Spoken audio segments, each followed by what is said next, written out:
Saudara, terima kasih Anda masih bersama kami dalam Berita Banten. Bagi Anda yang baru saja bergabung, kami hadirkan kembali 3 berita utama hari ini.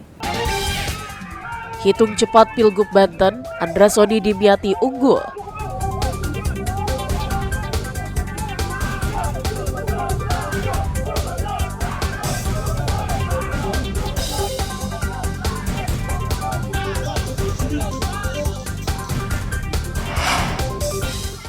Sungai Cisadane meluap, ratusan rumah warga di Tangerang terendam banjir.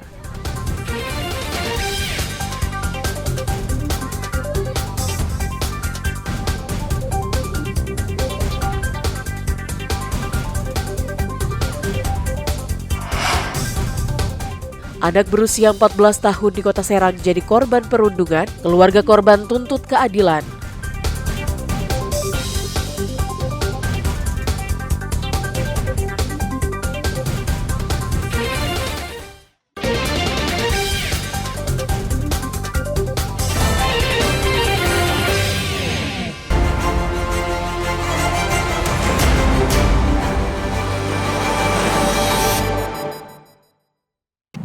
Kendaraan pickup yang biasa digunakan untuk mengangkut sampah terguling di Jalan Boulevard Bintaro, Kecamatan Pondok Aren, Tangerang Selatan. Akibat kejadian tersebut, kendaraan mengalami kerusakan cukup parah. Peristiwa bermula saat mobil yang baru saja selesai membuang sampah melaju dari arah Parigi menuju Bintaro. Diduga sopir mengantuk hingga kendaraan hilang kendali dan menabrak pembatas jalan. Akibatnya mobil berpindah jalur dan kemudian terguling. Beruntung sopir dan seorang penumpang selamat. Sejumlah anggota keluarga sopir yang datang ke lokasi terlihat menangis mengetahui salah satu keluarganya mengalami kecelakaan. Jalan penghubung antar desa di Kecamatan Patia, Kabupaten Pandeglang terputus akibat aliran sungai Cilemer meluap akibat intensitas curah hujan tinggi. Warga yang hendak melintasi jalan pun terkendala.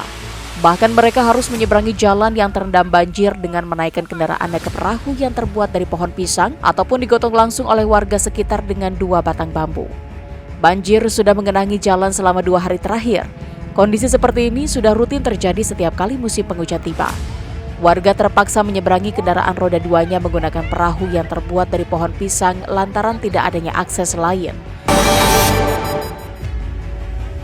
Kondisi banjir jalan penghubung dari Kota Tangerang menuju Kabupaten Tangerang akibat jalan tersebut masih terendam banjir. Tidak hanya akses jalan, ratusan rumah di 3 RW di perumahan Garden City juga masih terendam banjir lebih dari 1 meter. Meskipun banjir sudah mulai surut, aktivitas warga yang ingin bekerja dan berdagang terganggu akibat keterbatasan perahu karet dan petugas di lokasi banjir. Kejati Banten tengah mendapat sorotan dari publik Banten karena sedang menangani 2 kasus dugaan korupsi besar pengadaan lahan sport center seluas 68 hektar dan aset Pemprov Banten Situraja Gede seluas 25 hektar yang kini menjadi kawasan industri. Sejumlah masyarakat dan mahasiswa juga terus berdatangan mendesak Kejati Banten mengusut tuntas 2 kasus besar ini. Unjuk rasa yang dilakukan sejumlah mahasiswa dan lapisan masyarakat ini sebagai bentuk dukungan terhadap Kejaksaan Tinggi Banten karena diduga kasus tersebut menyeret nama-nama besar di belakangnya.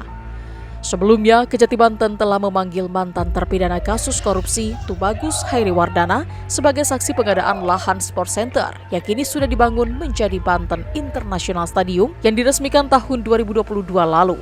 Namun hingga kini belum pernah digunakan event olahraga satupun di Banten. Sedangkan terkait kasus Situ Ranca Gede, Kejati Banten sempat memanggil Ketua DPRD Banten Fahmi Hakim dari fraksi Golkar sebagai saksi kasus hilangnya aset negara Situ Ranca Gede yang sempat heboh karena menimbulkan kerugian negara hingga 1 triliun rupiah. Kejati Banten akan menjadwalkan ulang pemanggilan keduanya pada 28 November Kamis mendatang. Warga yang akan menyalurkan hak pilihnya di tempat pemungutan suara 021 lingkungan Kubang Sepat, Kecamatan Cintangkil, Kota Cilegon, Banten, panik akibat bangunan balai warga yang dijadikan TPS itu ambruk saat hujan deras berlangsung. Padahal saat kejadian, pemungutan suara sudah mencapai 70% dari total kurang lebih 500 daftar pemilih tetap yang akan mencoblos calon gubernur dan wali kota. Akibat peristiwa ini, logistik pemilu tertimpa reruntuhan atap bangunan. Selain panik, peristiwa ini juga membuat seorang anggota keamanan TPS mengalami luka memar. Diduga bangunan balai warga sudah lapuk dan ambruk karena tak kuat menahan air hujan. Beruntungnya, meskipun sempat tertimpa atap bangunan, logistik pemilu aman.